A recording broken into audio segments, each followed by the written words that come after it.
भारत और पाकिस्तान के बीच तनाव एक बार फिर अपने चरम पर है। शुक्रवार रात से शुरू हुई ये सैन्य टकराव की श्रृंखला अब तक सैकड़ों ड्रोन हमलों, मिसाइल अटैकों और जवाबी कार्रवाई में तब्दील हो चुकी है।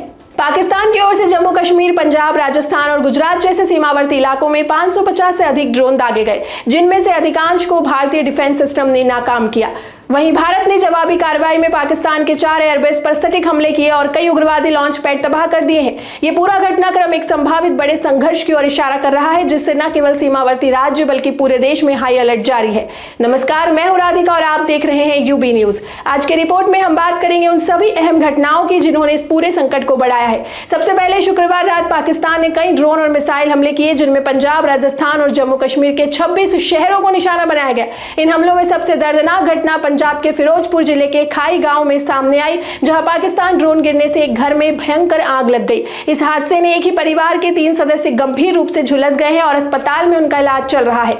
सेना और एयर डिफेंस गन ने बड़ी संख्या में हमलों को रोका, लेकिन कुछ ड्रोन रिहायशी इलाकों तक पहुंचे, जिससे जान माल का नुकसान हुआ। जम्मू के राजौरी में एक प्रशासनिक अधिकारी राजकुमार थप्पा की जान चली गई, जबकि पुंछ, उरी और अखनूर जैसे इलाकों में भारी गोलीबारी और ब्लैकआउट देखा गया।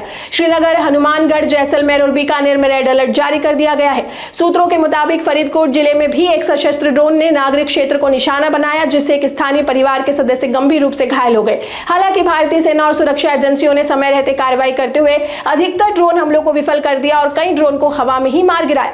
भारतीय वायुसेना ने पाकिस्तान के रावलपिंडी, चक्रवाल और शोरकोट स्थित एयरबेस पर हमला किया है। वहीं पाकिस्तान ने अपनी जवाबी कार्रवाई को ऑपरेशन बुनियान उल मरसूस नाम दिया है। दोनों देशों की सेनाओं के बीच अभी तक कोई आधिकारिक वार्ता नहीं हुई है। इस बीच प्रधानमंत्री नरेंद्र मोदी ने तीनों सेनाओं के पूर्व प्रमुखों के साथ लंबी बैठक की है और गृह मंत्रालय ने राज्य को इमरजेंसी पावर का उपयोग करने का आदेश दिया है।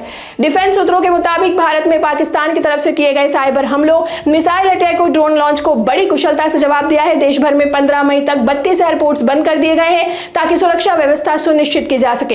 पंजाब, हरियाणा और राजस्थान में कई शहरों में ब्लैकआउट और कर्फ्यू जैसे हालात हैं। केंद्र सरकार ने सभी राज्यों को हाई अलर्ट पर रखा है। सीआरपीएफ की ट्रांसफर और ट्रेनिंग स्थगित कर दी गई है। 2400 जवान जम्मू कश्मीर भेजे गए हैं। 9 राज्यों के 32 एयरपोर्ट 15 मई तक बंद कर दिए गए हैं। जैसलमेर, उधमपुर और जालंधर से मिसाइल जैसे टुकड़े और ड्रोन का मलबा मिला है। सेना ने लोगों से घरों में रहने और अफवाहों से दूर रहने की अपील की है। पाकिस्तान द्वारा भारतीय S-400 सिस्टम को नुकसान पहुंचाने की खबरें झूठी निकली, बल्कि इन्हीं सिस्टम ने ड्रोन हमलों को विफल किया। भारत की जवाबी कार्रवाई जारी है और हर स्तर पर देश की सुरक्षा के लिए पुख्ता इंतजाम किए जा रहे हैं। गृह मंत्रालय ने राज्यों को इमरजेंसी पावर्स का प्रयोग करने के निर्देश दिए हैं। व्हाइट हाउस ने कहा है कि राष्ट्रपति ट्रंप चाहते हैं ये तनाव जल्द समाप्त हो। इस वक्त देश एकजुट है, सेना चौकस है और आम जनता से अपील है कि अफवाहों से बचे, सतर्क रहें और देश की सुरक्षा में सहयोग करें। आज के लिए बस इतना ही। देखते रहिए यूबी न्यूज। धन्यवाद।